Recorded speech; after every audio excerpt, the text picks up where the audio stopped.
नमस्कार, मैं हूं संजीव श्रीवास्तव। आप देख रहे हैं 4PM न्यूज नेटवर्क।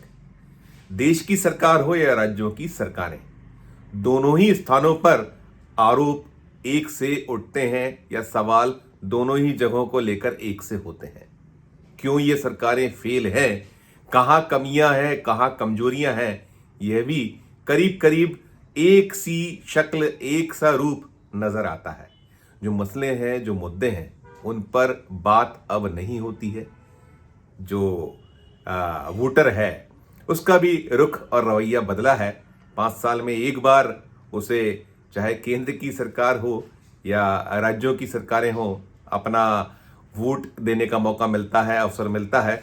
लेकिन अब जो मसले या मुद्दे हैं जिन पर बात होनी चाहिए, वो होते कम दिखते हैं। कई बार कई सूबों में जल्दीली चुनाव भी हो जाते हैं, लेकिन जैसा मैंने कहा कि मसले और मुद्दे अब वो नहीं हैं जिन पर बात होनी चाहिए।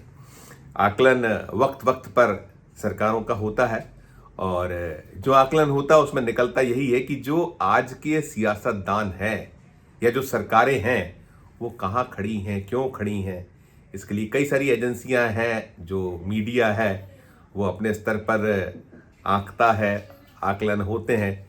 लेकिन अब सबसे खास स्थिति ये है कि चाहे केंद्र हो या राज्य की सरकारें, उनकी भी अपनी प्रायोरिटीज बदली हुई है। प्रधानमंत्री नरेंद्र मोदी बार बार कहते हैं सबका साथ, सबका विकास, सबका विश्वास, सबका प्रयास, तमाम तमाम नारे, वादे, दावे होते हैं, लेकिन स्थितियां उलट हैं। अब जो वोट कैसे कबाड़ना है, यही सब कुछ है। बहरहाल अब मैं जो बात करने जा रहा हूं वो बात करने जा रहा हूं जो एडीआर है, यानी कि एक association for democratic reform, ADR.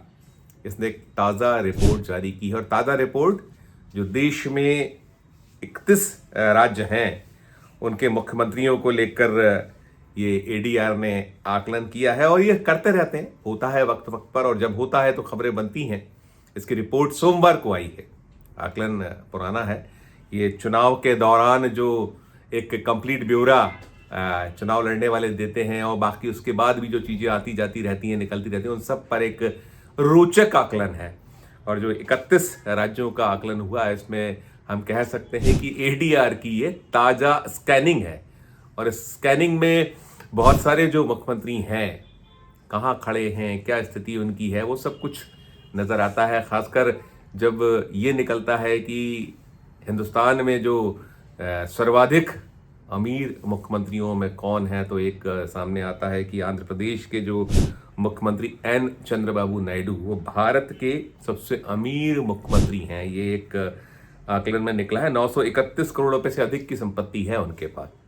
और जो देश में सबसे कह सकते हैं कि जिनके पास धन की कमी या बहुत सबसे आखिरी पायदान पर हैं, वो है पश्चिम बंगाल की एक फक्कड़ मुख्यमंत्री, और जो बड़े जुझारू नेताओं में शुमार होती हैं, निरंतर आक्रामक मुद्रा रवैये में रहती हैं, वो है ममता बनर्जी। उनकी जो संपत्ति है वो सिर्फ 15 लाख रुपए की है। तो सबसे कम संपत्ति वाली मुख्यमंत्री हुई, और सबसे अधिक वाले हुए चंद्रबाबू नायडू। फिर अरुणाचल प्रदेश के जो प्रेमा खांडू हैं, वो देश के दूसरे अमीर मुख्यमंत्रियों में से एक हैं। उनकी संपत्ति 332 करोड़ रुपए की है, और उन पे देनदारियां भी 180 करोड़ रुपए के करीब की देनदारियां हैं। कर्नाटक के जो मुख्यमंत्री हैं सिद्धारमैया, वो तीसरे स्थान पर हैं।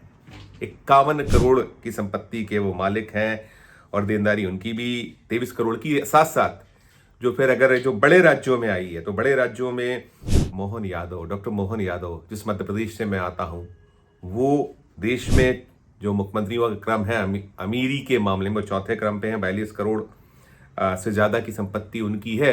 और वैसे जो बड़े राज्य हैं उसमें नंबर 1 पर माना जा सकता है उनको। जो रिपोर्ट रोचक रिपोर्ट है, अलग अलग कई मसले, मुद्दों पर बात की गई। और सबसे खास बात यह है कि अक्सर ये बात उठती है कि जो नौकरशाह हैं वो कैसे सरकार पर हावी रहते हैं। मुख्यमंत्री नौकरशाही से पार नहीं पा पाते, आम शिकायत होती चली। उसकी बहुत खास और बड़ी वजह है, इसकी खास और बड़ी वजह यह है कि अब जो मुख्यमंत्रियों का चयन है, बहुत सारे जो पैमाने हैं बदलते चले गए। खासकर भारतीय जनता पार्टी शासित राज्य जो हैं, अब तो बड़ा आक्षेप और आरोप लगता है कि पर्ची वाले मुख्यमंत्री, यानी मोदी शाह का जो युग है, भारतीय जनता पार्टी अब तो मोदी और शाह की ही बीजेपी कही जाती है, तो जो मोदी शाह की बीजेपी में रुक्का खुलता है, पर्चियां निकलती हैं मुख्यमंत्रियों के नाम पे, बहुत वक्त से देखा जा रहा है कि अंतिम पंक्ति के अंतिम व्यक्ति को मुख्यमंत्री बना दिया जाता है और उसके लिए अलग दलीलें दी जाती हैं। मोदी शाह, और फिर जो एक आम आरोप होता है खुद पार्टी के भीतर से, जो अंदर खाने से ऑफ द रिकॉर्ड बातें होती हैं कि जो यसमैन है वो मुख्यमंत्री, वहां प्राथमिकता नहीं है कि आप कितने सीनियर हैं, आपका कितना अनुभव है प्रशासन शासन पर जो पकड़ होने का, या आपके पास और क्या कुछ एक जो होना चाहिए अहर्ताएं। खैर अहर्ताएं तो होती नहीं है, वो तो चुना जाता है और चुना भी किया जाता है। विधायकों को चुनने का मुख्यमंत्री अधिकार बहुत कम देखने को मिलता है। कोई दल अब ऐसा नहीं है जहां चुने जाने की आजादी हो कि विधायक दल का नेता वो होता है, विधायक चुनेंगे। जब सत्ता में आती है कोई पार्टी या कुछ ऐसे हालात बनते हैं तो वो तो एक अब उतार दिया जाता है। तो वैसे हालात है तो पर्ची वाले मुख्यमंत्रियों की बात भी बहुत चलती है। आप याद करिए, बहुत लंबा एक बीजेपी में ये सिलसिला है। गुजरात में हमने देखा, गुजरात के अलावा और भी राज्य रहे। फिर अभी जब साल 2023 में कई राज्यों के चुनाव हुए, 5 राज्य जिसमें मध्य प्रदेश, छत्तीसगढ़, राजस्थान जैसा जो सूबा था जहाँ भारतीय जनता पार्टी ने बहुमत हासिल किया, तो वहां भी यही हुआ था कि पर्चियां खुली थी। पढ़ते देखा था हमने, जो पूर्व मुख्यमंत्री वो जो हाथ में पर्ची होती थी उनको अंतिम वक्त में दी जाती थी, तो वो नाम पढ़ देते थे और मुख्यमंत्री निकल आते थे। मोहन यादव को पर्ची वाला मुख्यमंत्री कहा जाता है। छत्तीसगढ़ के जो मुख्यमंत्री हैं उनको पर्ची वाला मुख्यमंत्री कहा जाता है। राजस्थान के मुख्यमंत्री को पर्ची वाला मुख्यमंत्री कहा जाता है। तो पहली बार के हैं राजस्थान के जो मुख्यमंत्री बनाए गए हैं। तो अलग अलग स्थिति है। और जो मैं बात कर रहा था कि अब आपकी प्रशासन शासन पर पकड़ खत्म है, नौकरशाही आपके काबू में नहीं आती, तो उसकी वजह है कि एक तो आपको वो प्रशासन का अनुभव नहीं और साथ में शैक्षणिक योग्यता भी अब पैमाना बची नहीं है कि आप कितने क्या है। हालांकि मैंने कहा ना कि कहीं कोई पैमाना है भी नहीं। वैसे भी जब चुनाव लड़ने जाया जाता है तब कोई पैमाना नहीं है, तो फिर तो ये सब बचता ही नहीं है कहीं भी। लेकिन जो तकलीफ या कठिनाई पेश आती है उसमें बड़ी वजह ये भी होती है कि जो आपकी प्रशासनिक दक्षता है या जो पकड़ अनुभव की कमी तो होती है, लेकिन आपके पास में जो शैक्षणिक योग्यता है ये भी बहुत कुछ आपके कामकाज पर असर डालती है। हमने देखा है कि यदि आप एक अध्ययनशील हैं, आप पढ़े लिखे हैं, तो आपका विजन होगा, आप अपने स्तर पर एक कॉन्फिडेंस के साथ बात कर पाएंगे। हालांकि जो ऐसा नहीं है, बहुत सारे अपवाद हैं हिंदुस्तान में। एक आज़ादी के बाद से अब तक का जो सफ़र है राजनीति का, वो चाहे केंद्र का हो, राज्यों का हो, या और भी जो संवैधानिक पद कुछ ऐसे हैं जहां चुनने की एक अलग परिपाटी परंपरा है, जहां शैक्षणिक योग्यता मापदंड नहीं है। तो हमने देखा है कि बड़े बड़े उच्च पदों पर जो ऐसे पद रहे हैं उसको सुशोभित करने वालों ने, अगर उनकी शैक्षणिक योग्यता कम रही है तो भी उन्होंने अपने आप को वहां देश के सामने रखा है कि कितनी काबिलियत वाले वो लोग हैं। लेकिन अब जो स्थिति है, जैसी मैं बात कर रहा था, तो जैसे अब छत्तीसगढ़ के मुख्यमंत्री हैं, जो ये स्कैनिंग हुई है ADR द्वारा, तो उसमें 10वीं पास विष्णुदेव साय है, 10th पास, ऐसे और भी हैं। और भी कई जो 12th पास मुख्यमंत्रियों में हेमंत सोरेन है, जो अभी हाल ही में 2024 में झारखंड के पुनः मुख्यमंत्री चुने गए हैं। फिर भगवंत मान है जो पंजाब के जो मुख्यमंत्री पद की कुर्सी उसे सुशोभित कर। अलग अलग स्थिति हैं। और अब सबसे खास ये भी है कि जो एक बात होती है कि कम से कम जितना ये जो क्षेत्र है, राजनीति के क्षेत्र है, उसमें कैसे इसको उजला बनाया जाए, कैसे इसमें एक ऐसी स्थितियां पैदा की जाए कि जिसकी लोग मिसालें दें। लेकिन ये बातें बस एक सीमित हैं। भारत की सरकार ने भी हाल ही में प्रस्तुत किया है 1 नेशन 1 इलेक्शन। वो दौर था जो आज़ादी के बाद से कुछ वक्त तक चला था, और उसकी कई वजह रही कि क्यों ये सब स्थितियां खराब हुई, क्या हुई, वो उसका अलग है। लेकिन अब चल रहा है, कोशिश कर रहे हैं। लेकिन जो इस मोर्चे पर होना चाहिए वहाँ वो दिखलाई नहीं पड़ता है। जहाँ जो सुविधा है, जैसी सुविधा है, अब जो आपराधिक मामलों की बात करें तो ये बार बार ADR आंकड़े देता है कि क्या स्थिति है। जो संसद में बैठे हमारे प्रतिनिधिगण हैं उसमें कैसे कैसे लोग हैं, उन पर कितने कितने गंभीर किस्म के आरोप हैं, कैसे चल रहा है राज्यों में ये स्थिति। और अभी जो मुख्यमंत्रियों को लेकर निकल कर आया है, जो ADR की ताज़ा रिपोर्ट है जो सोमवार को जारी हुई, उसमें 31 मुख्यमंत्रियों में 13 राज्यों के जो CM हैं उन पर आपराधिक मामले दर्ज हैं। और आपराधिक मामलों में कुछ तो बेहद गंभीर हैं, जो कहीं ना कहीं एक सवाल तो खड़े करते ही करते हैं, और जिसमें कुछ हत्या का प्रयास, अपहरण, घूसखोरी, गंभीर किस्म के अपराध, तो ये सारा दृश्य है।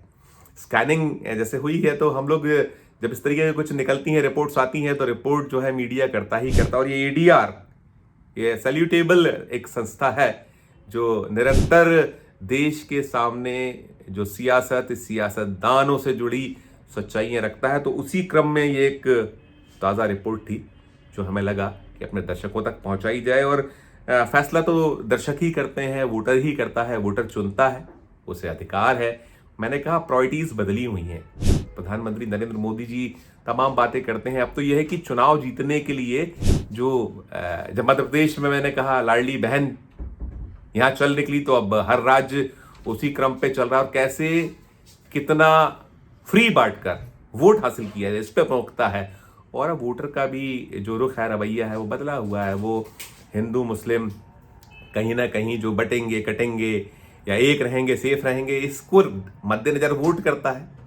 नहीं, अब बात हो रही है बार बार की रोजगार की स्थितियां क्या है, महंगाई का जो एक मार है कहाँ पहुंच चुकी है, कहाँ कहाँ फेल्यूअर है, शिक्षा के क्या हाल है, स्वास्थ्य के मोर्चे पे हम कहाँ खड़े हुए, चाहे वो केंद्र हो राज्य हो, क्या बुरे हालात हैं, वो उस पर बात नहीं है। तो अब कुल मिलाकर जब ऐसे हालात हैं तो फिर बातें ही होंगी कि सबका साथ, सबका विकास, सबका विश्वास, सबका प्रयास। और विकास भी उसके वो पैमाना नहीं है कि वो वोट का आधार बन जाए। कोई जब पैमाना ही नहीं बचा है, जब पैमाना वही है, बटोगे तो कटोगे, एक रहोगे सेफ रहोगे, कपड़ों के रंग से पहचान, तो बात ऐसे ही चलेगी, ढर्रा ऐसे ही चलेगा। एक ये स्थिति थी, रिपोर्ट थी, जो मुख्यमंत्री किसी भी राज्य में बहुत प्रमुख पद है, तो उनकी जो स्थिति है वो हमने आपके सामने रखी।